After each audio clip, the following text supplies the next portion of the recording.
अच्छे ग्लोबल संकेतों से बाजार में जोरदार तेजी। निफ्टी 175 पॉइंट चढ़कर 24,300 के पार। बैंक निफ्टी में भी रौनक, हालांकि ऊपरी स्तरों से थोड़ा नीचे। मिड कैप और स्मॉल कैप कर रहे हैं आउट परफॉर्म। आईटी शेयर्स में सबसे ज्यादा तेजी, करीब 2% चढ़ा इंडेक्स। अमेरिका में मंदी का डर कम होने से रौनक 4% से ज्यादा चढ़कर वायदा का टॉप गेनर बना एम्फेसिस। साथ ही बिरला सॉफ्ट, LTIM और विप्रो भी 3-3% ऊपर। रियल एस्टेट शेयर्स में भी अच्छी खरीदारी। नई थार रॉक्स 5 डोर SUV के लॉन्च के बाद M&M ने पकड़ी सरपट रफ्तार। शेयर करीब 3% का उछाल और लॉन्च के बाद M&M पर बुलिश हुए ब्रोकरेज हाउस। नोमुरा ने 3400 रुपये तो मॉर्गन स्टैनली ने 3300 रुपये के साझा के टारगेट दिए। दूसरी ऑटो कंपनियों में भी रफ्तार। बाजार को पसंद आया ग्लेनमार्क के नतीजे। गैप डाउन के बाद निचले स्तरों से शानदार रिकवरी, शेयर 1.5% ऊपर। वहीं रिजल्ट के बाद नए लॉन्च के से ओला में जोश, शेयर 10% ऊपर।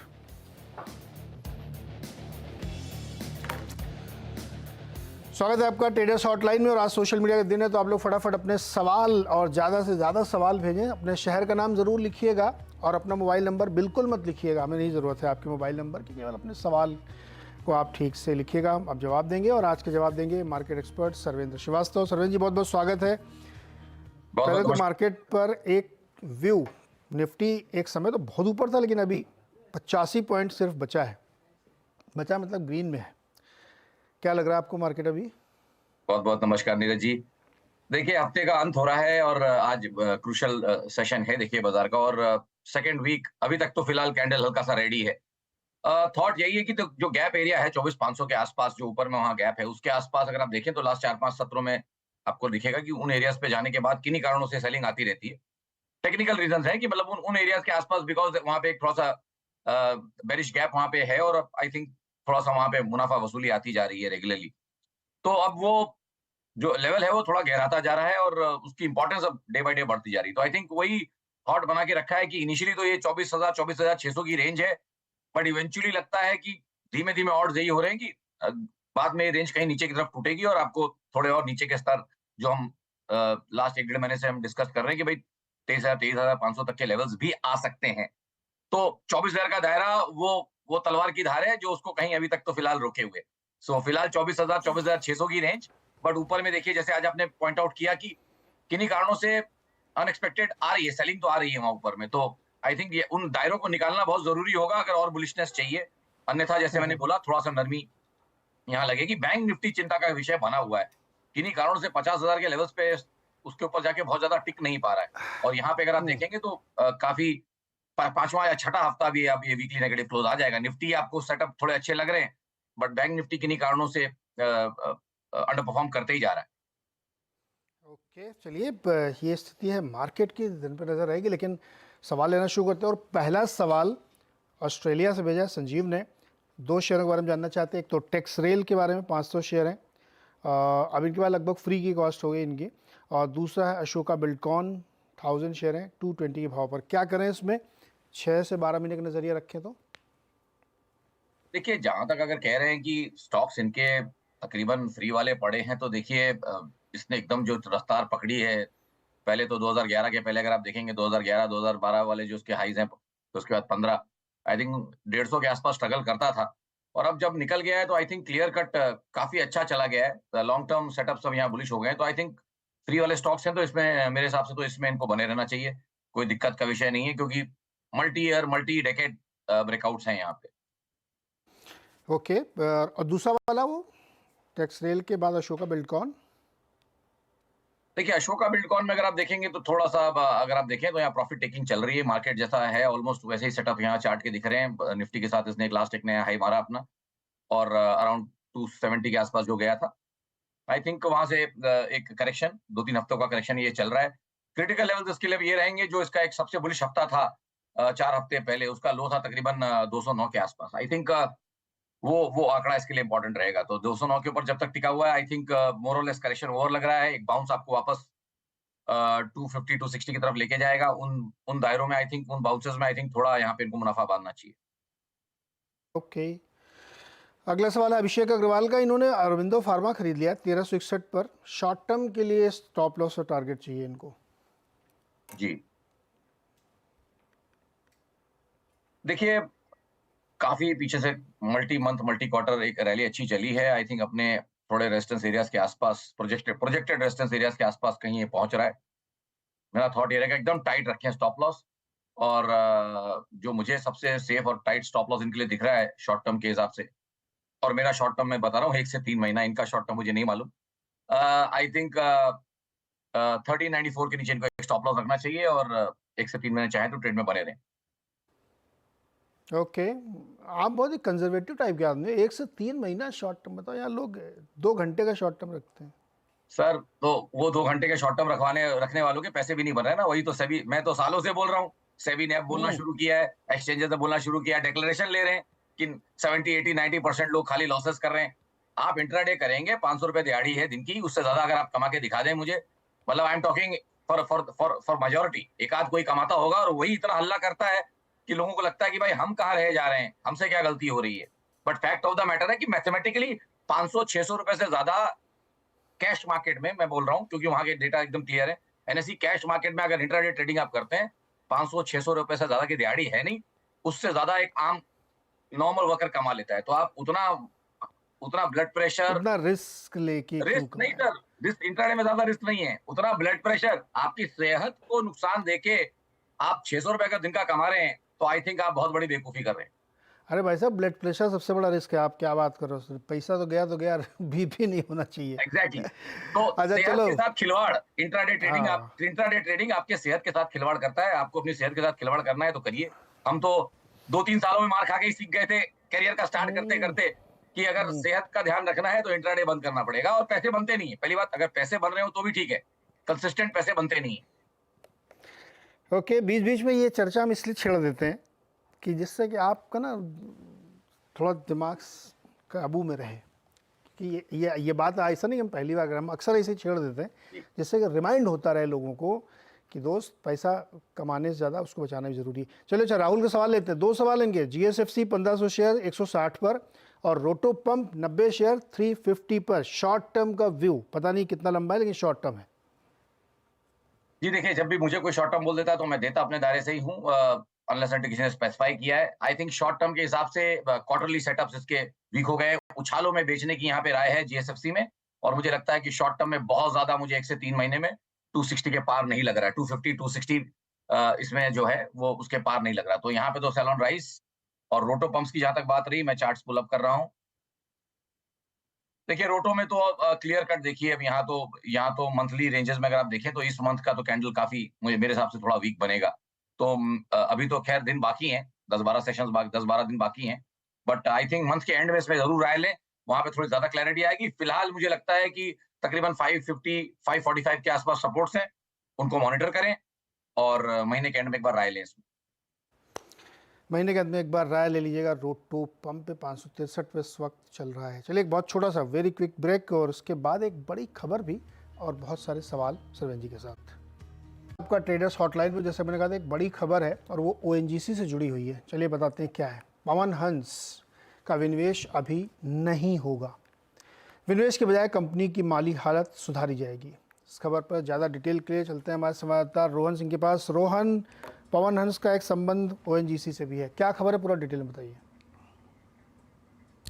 जी, इससे पहले अब तक सरकार 4 बार कोशिशें कर चुकी है पवन हंस को डाइवर्स्ट करने की, लेकिन जो अब तक हर बार वो विफल रही है।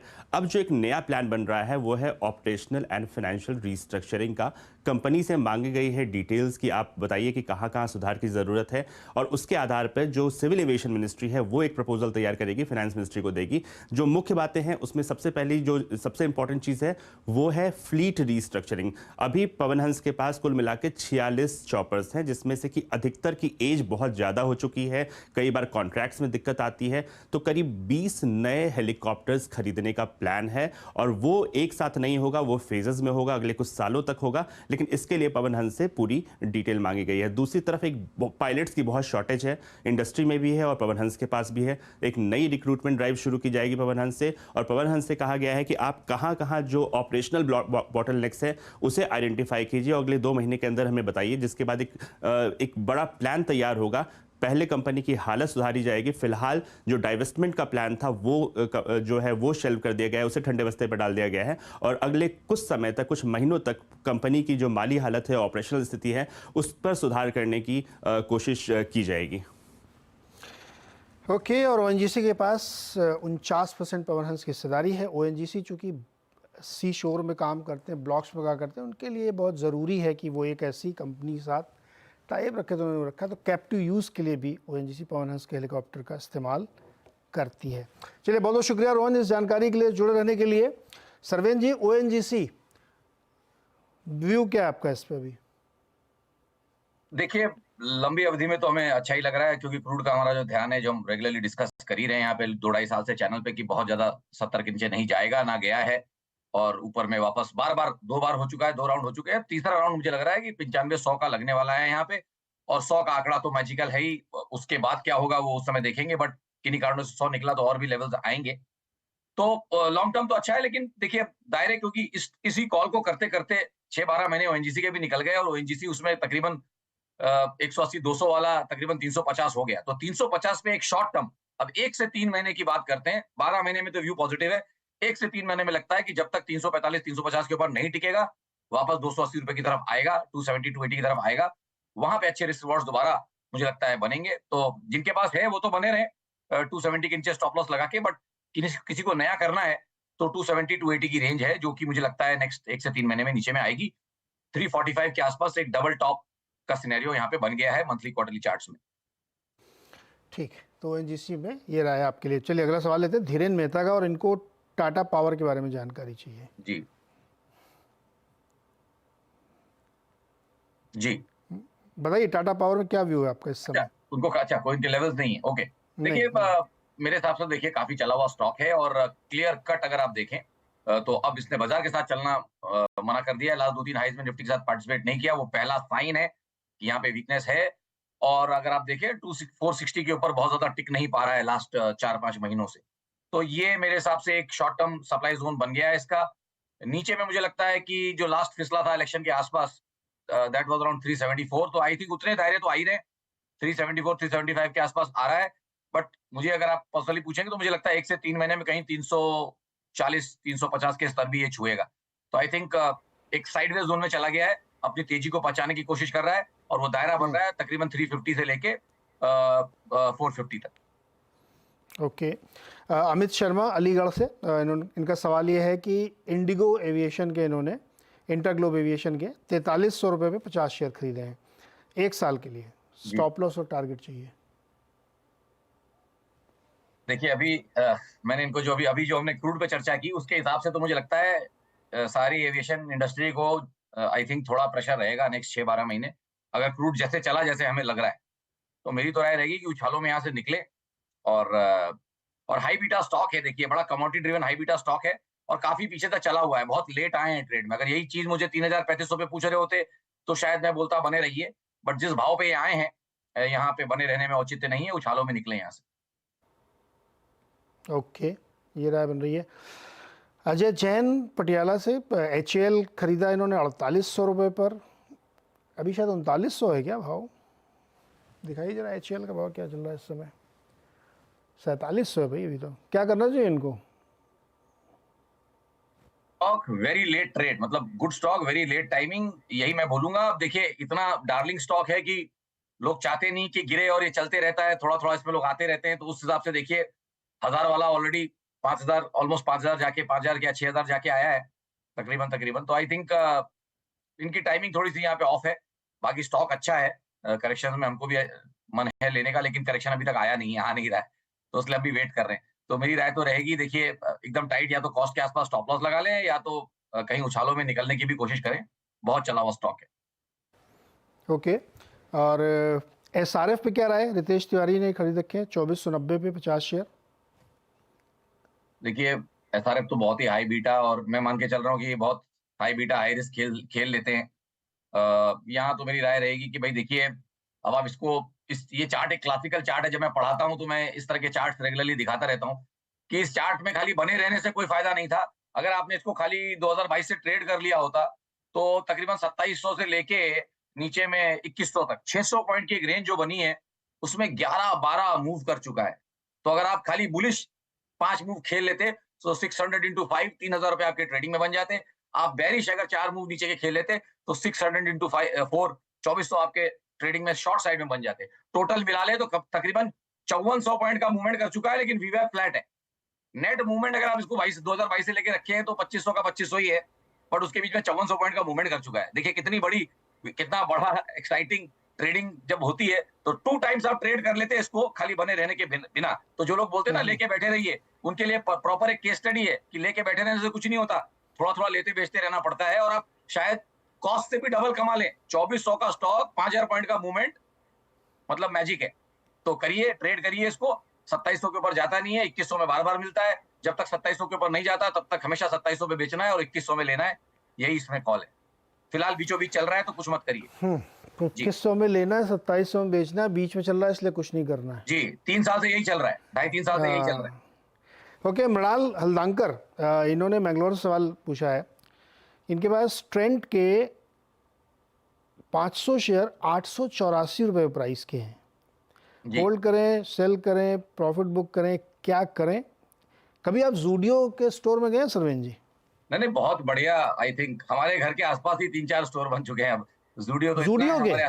जी नहीं, बहुत क्या बढ़िया खास बात क्या है? क्या ऐसा क्या है जूडियो में? बड़ी लाइन लगी रहती है, मैंने सुना है। अब देखिए सर, वैल्यू प्राइसिंग बढ़िया पकड़ी है मेरे हिसाब से और काफी बढ़िया रेंज पकड़ के बैठे हैं। और आई थिंक कहीं कहीं तो कस्टमर के दिलों को छुआ हुआ है प्राइस पॉइंट से। तो डेफिनेटली आई थिंक हमारे यहाँ भी जो एक इनका सबसे बड़ा स्टोर है, जाते हैं तो हमेशा फुटफॉल्स रहते हैं। तो कुछ तो सही किया है इन्होंने। और इसीलिए देखिए स्टॉक 1000 रुपए वाला स्टॉक आज 6,500-7 हजार के रेंज में पहुंचा हुआ है। 7 गुना हो गया है, 6.5-7 गुना चीज हुई है। और वो भी ज्यादा दिन में नहीं, 2023 से एक साल में आप 7 गुना हो गए हैं। बढ़िया रिटर्न है। आई थिंक इनको बने रहना चाहिए क्योंकि इतना डीप इन द मनी है कि कोई तकलीफ होनी नहीं है। पर रादर देन अगर चाहे तो, जैसे मैं सबको बोलता हूँ, ड्राई पाउडर अगर थोड़ा बनाना है तो 1/7 बेचेंगे या 1/6 भी बेचेंगे तो इनकी कैपिटल निकल जाएगी और उसको कहीं और लगाने की कोशिश करें। इन द मीन टाइम इसमें बने रहें और डीप ट्रेलिंग स्टॉप लॉस से भी बने रह सकते हैं, कोई दिक्कत नहीं है इनके लिए, इसलिए बने रहें। क्वांटिटी भी ठीक है, 500 शेयर लिए इन्होंने। इसका कंपटीशन जब तक आएगा ना, एक आने वाला है बड़ा, तब तक बहुत टाइम है अभी। तब तक तो ये स्टॉक पता नहीं कहाँ जाएगा। बहुत ज़बरदस्त। Zudio is the success story. Zara की उतनी बड़ी स्टोरी नहीं है, वेस्ट साइड की उतनी बड़ी स्टोरी नहीं, जो जूडियो ने इसके किस्मत बदल दी स्टॉक की। तो खैर बने रहिए यार इसमें, आप बना लिए। अरविंद गोयल का सवाल लेते हैं और इनका सवाल है पॉलीप्लेक्स पे। 100 शेयर हैं 1100 रुपये के प्राइस पर, 1 साल से होल्ड कर रहे हैं ये। और ये कल रिजल्ट भी आए थे इसके, भी ये घाटे से मुनाफे में आ गई है। आज स्टॉक 6-7% ऊपर है। कैसा लग रहा है पॉलीप्लेक्स? देखिए इनके लिए तो शायद निफ्टी का बुल मार्केट आए अगर इस तरह के स्टॉक्स अगर जिनके पास हैं, और ये बास्केट ऑलमोस्ट 25%, NSE 500 में आपको 20-25% स्टॉक ऐसे दिख जाएंगे जो इस तरह के हैं। तो ये स्टॉक ऊपर में 2800 था, ऑलमोस्ट 2900 था, और नीचे में आप देखिए तो 700 रुपए तक जाके आया है ऑलमोस्ट। तो इतना एक बड़ा करेक्शन, मल्टी ईयर करेक्शन इसमें हो चुका है। इसका हाई अगर आप देखें तो 2022 का ही है, सेकेंड हाफ का। तो आई थिंक जहर निकल गया है, पिस चुका है जितना पिसना था। अब definitely under performance will get rewarded, यहाँ पे रिवॉर्ड हो रही है। मेरे हिसाब से 1100 रुपए के स्टॉप लॉस से आई थिंक ट्रेड में इनको बने रहना चाहिए अभी तो फिलहाल। अच्छा, एक very quickly last question Saurabh Malik का है। इनके पास है प्रिंस पाइप के शेयर्स 710 के भाव पर 100 शेयर। क्या करना चाहिए?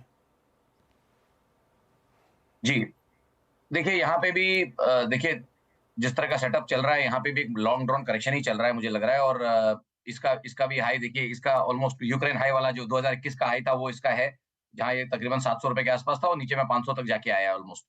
आई थिंक 2 साल का करेक्शन, 2.5 साल का करेक्शन यहाँ पे एक बड़ा हो चुका है। तो जहर यहाँ पे भी मुझे लगता है निकल गया। Under performance might get rewarded.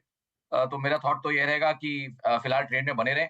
देखिए स्टॉप लॉस थोड़ा डीप आएगा तो वो तकरीबन 515 के आसपास, 520 के आसपास सपोर्ट दिख रहे हैं और ऊपर में 700। तो ये रेंज है इसकी तकरीबन 500 से 700 की।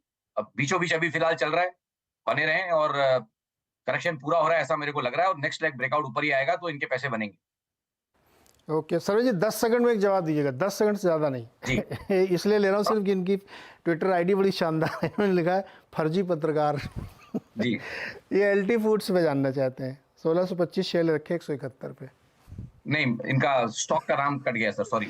एलटी फूड्स, दावत जो पहले था। जी जी जी जी। LT foods. देखिए 10 सेकंड में तो जवाब यही रहेगा कि ट्रेंड में बने रहें और 294 पे एक स्टॉप लॉस रखें। ओके, चलिए बहुत बहुत शुक्रिया हमारे साथ जुड़ने के लिए और दर्शकों की मदद करने के लिए। इसी के साथ एक छोटा सा ब्रेक, और ब्रेक के बाद आप देखिए खिलाड़ी नंबर 1।